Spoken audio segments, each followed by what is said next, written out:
नर नर, welcome to my channel. भारतीय राज्य व्यवस्था की इस महत्वपूर्ण सीरीज में आपका पुनः स्वागत है और आज पुनः हम 10 प्रश्नों पर चर्चा करेंगे और आज का विषय है संवैधानिक विकास 1773 टू 1858। प्रश्न 1, चार्टर एक्ट 1813 के संदर्भ में एक कंपनी की भारत के साथ व्यापारिक एकाधिकार को समाप्त कर दिया। 2, चीन और चाय के साथ व्यापारिक एकाधिकार बना रहा। 3, ईसाई मिशनरी को धर्म प्रचार की अनुमति। 4, भारत में शिक्षा के लिए 1 लाख रुपए का प्रावधान। उपयुक्त में से कितने कथन सही हैं? अब कितने कथन सही हैं? तो कथन 1 सही है, कथन 2 सही है, कथन 3 भी सही है, कथन 4 भी सही है। तो इस प्रश्न में चारों कथन सही है, तो इसका सही उत्तर है डी, सभी 4 कथन। अब अगले प्रश्न की ओर अग्रसर करते हैं। देखते हैं आज का दूसरा प्रश्न। 1833 के चार्टर एक्ट के संदर्भ में एक कंपनी के व्यापारिक एकाधिकार को पूर्णतः समाप्त। 2, मद्रास और बंबई के गवर्नर को विधेयक से वंचित। 2, 3, सिविल सेवा के लिए खुली प्रतियोगिता का आयोजन। 4, भारतीय कानूनों के वर्गीकरण के लिए विधि आयोग का गठन। 5, भारत में दास प्रथा को गैर कानूनी घोषित। उपयुक्त में से कितने कथन सही हैं? अब कितने कथन सही हैं? तो कथन 1 सही है, कथन 2 सही है, कथन 3 भी सही है, कथन 4 भी सही है, कथन 5 भी सही है। तो 1833 के चार्टर एक्ट के अनुसार से ये 5 कथन सही है। तो इसका सही उत्तर होना चाहिए 5 कथन सही है। तो दिए गए विकल्प में से डी, सभी 5 कथन। अगले प्रश्न की ओर मूव करते हैं। देखते हैं आज का तीसरा प्रश्न और आज का तीसरा प्रश्न इस प्रकार है। प्रश्न 3, 1853 के चार्टर एक्ट के संदर्भ में एक संपूर्ण भारत के लिए पृथक विधान परिषद की स्थापना। 2, गवर्नर जनरल की परिषद के विधायी एवं प्रशासनिक कार्यों को अलग किया गया। 3, पहली बार सिविल सेवाओं में भारतीयों को शामिल किया करने का प्रावधान। तो उपयुक्त तीनों कथना सही हैं। तो उपयुक्त में कितने कथन सही हैं? ए, केवल 1 कथन, बी, 2 कथन, 3, सी, 3 कथन, डी, कोई भी नहीं। तो 1853 के चार्टर एक्ट के संदर्भ में दिए गए तीनों कथन सही हैं। इसका सही उत्तर होगा सी, 3 कथन। अगला प्रश्न 4, भारत शासन अधिनियम 1858 के संदर्भ में एक कोर्ट ऑफ डायरेक्टर्स एवं बोर्ड ऑफ कंट्रोल को समाप्त कर इनके अधिकार ब्रिटिश मंत्रिमंडल के एक सदस्य को सौंपे गए। 2, भारत राज्य सचिव का पद सृजित किया गया। 3, भारत राज्य सचिव की सहायता के लिए 15 सदस्यीय भारत परिषद का गठन किया गया। उपयुक्त में से कितने कथन सही हैं? तो 1858 के संदर्भ में कथन 1, कथन 2 और कथन 3 सही है। तो इसका सही उत्तर होगा ए, 3 कथन।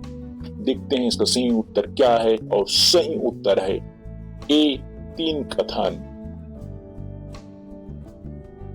अगले प्रश्न की ओर अग्रसर करते हैं। प्रश्न 5, निम्नलिखित में से कौन सा 1773 के रेगुलेटिंग एक्ट का उपबंध नहीं था? प्रश्न 5, निम्न में से कौन सा 1773 के रेगुलेटिंग एक्ट का उपबंध नहीं था? ए, इसने ईस्ट इंडिया कंपनी के ऊपर संसदीय पर्यवेक्षण की शुरुआत की। बी, बंगाल की सरकार गवर्नर जनरल एवं 4 सदस्यों की परिषद में निहित थी। सी, इसने योग्यताओं पर सभी प्रतिबंधों को हटाकर कोर्ट ऑफ प्रोप्राइटर्स में मत की शक्ति को बदल दिया। डी, गवर्नर जनरल में निर्णायक मत निहित किया गया। तो कौन सा उपबंध नहीं था? तो सी, इसने योग्यताओं पर सभी प्रतिबंधों को हटाकर कोर्ट ऑफ प्रोप्राइटर्स में मत की शक्ति को बदल दिया। एक कथन उपबंध में नहीं था। तो इसका सही उत्तर होगा सी। और सही उत्तर है सी। प्रश्न 6 की ओर बढ़ते हैं, देखते हैं आज का छठा प्रश्न। आज का छठा प्रश्न है पिट्स इंडिया एक्ट 1784 के संदर्भ में इसके द्वारा बॉम्बे और मद्रास प्रेसिडेंसी के गवर्नर को बंगाल के गवर्नर जनरल के अधीनस्थ किया गया। तो इसमें कंपनी के सेवकों को किसी निजी व्यापार में संलग्न होने से प्रतिबंधित किया गया। 3, इसने कंपनी के वाणिज्यिक और राजनीतिक कार्यों के बीच विभेद किया गया। उपयुक्त में से कौन सा कथन सही है? तो कथन 3 सही है। इसने कंपनी को वाणिज्यिक और राजनीतिक कार्यों के बीच विभेद किया। कथन 1 और 2 1773 के रेगुलेटिंग एक्ट से संबंधित है, अतः इसका सही उत्तर होगा सी केवल 3। देखते हैं इसका सही उत्तर क्या है। इसका सही उत्तर है सी केवल 3।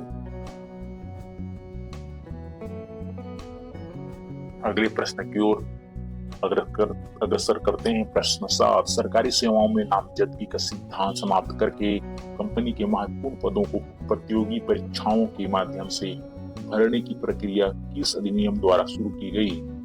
और इसका विकल्प है A regulating act 1773, B charter act 1813, C charter act 1835, D charter act 1953। तो प्रतियोगी परीक्षाओं के माध्यम से भरने की प्रक्रिया का प्रारंभ चार्टर एक्ट 1953 के प्रावधानों के माध्यम से हुई। इसका सही उत्तर होना चाहिए डी चार्टर एक्ट 1953 और सही उत्तर है डी चार्टर एक्ट 1953। अगले प्रश्न की ओर बढ़ते हैं, देखते हैं आज का 8वां प्रश्न।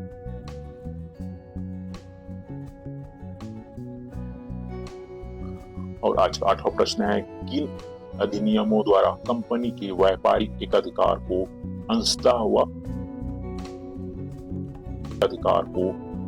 हुआ पूर्णतः समाप्त कर दिया? और इसका विकल्प है ए 1813 एवं 1833 के चार्टर अधिनियम, बी 1833 व 1853 का चार्टर अधिनियम, सी 1858 व 1919 का भारत शासन अधिनियम, डी 1861 व 1892 का भारतीय परिषद अधिनियम। तो इसका उत्तर है 1813 व 1833 का चार्टर अधिनियम। देखते हैं प्रश्न 9, भारत शासन अधिनियम 1858 के संदर्भ में एक ब्रिटिश क्राउन ने ईस्ट इंडिया कंपनी से भारत पर संप्रभुता ग्रहण की थी। 2, ब्रिटिश संसद ने भारत के शासन के लिए पहला कानून ब्रिटिश क्राउन के प्रत्यक्ष शासन के अधीन ही अधिनियमित किया।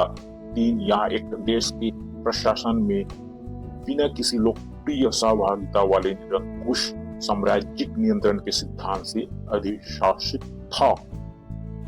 तो दिए गए तीनों कथन 1, 2 और 3 भारत शासन अधिनियम 1858 के संदर्भ में सही है। तो पूर्ण से सही उत्तर चुनना है। इसके अनुसार से कथन विकल्प सी 1, 2 और 3 सही होना चाहिए। देखते हैं इसका सही उत्तर क्या है। और प्रश्न 9 का सही उत्तर है सी 1, 2 और 3। देखते हैं इसका सही उत्तर क्या है। सी 1, 2 और 3। अंतिम प्रश्न की ओर अग्रसर करते हैं, देखते हैं आज का अंतिम प्रश्न। प्रश्न 10 सुमेलित कीजिए। ए नियंत्रण परिषद की स्थापना, एक रेगुलेटिंग एक्ट 1773, सर्वोच्च न्यायालय की स्थापना पिट्स इंडिया एक्ट 1784, सी इंग्लिश मिशनरी को भारत में कार्य करने की शक्ति charter act 1813, D governor general परिषद में कानूनी सदस्य की नियुक्ति चार्टर एक्ट 1813। तो नियंत्रण परिषद की स्थापना पिट्स इंडिया एक्ट 1784 के तहत, सर्वोच्च न्यायालय की स्थापना 1773 के रेगुलेटिंग एक्ट के तहत, इस मिशनरी को भारत में कार्य करने की शक्ति चार्टर एक्ट 1813 के, और गवर्नर जनरल परिषद में कानूनी सदस्य की नियुक्ति 1833 के चार्टर एक्ट के माध्यम से। तो इसके अनुसार से इसका उत्तर होना चाहिए ए का 2, बी का 1, सी का 4 और डी का 1। देखते हैं इसका सही उत्तर क्या है। सॉरी, इसका सही उत्तर होना चाहिए एक बी, ए का 2, बी का 1, सी का 3 और डी का 4। और सही उत्तर है बी, ए का 2, बी का 1, सी का 3 और डी का 4। इसी के साथ आज की महत्वपूर्ण प्रश्नों की यह श्रृंखला समाप्त होता है। Thank you for watching. अपनी तैयारी को मजबूत बनाने के लिए मेरे वीडियो को देखते रहें, मेरे चैनल को लाइक, सब्सक्राइब और शेयर करते रहें। Thank you for watching.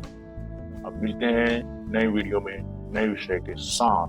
तब तक के लिए बाय बाय।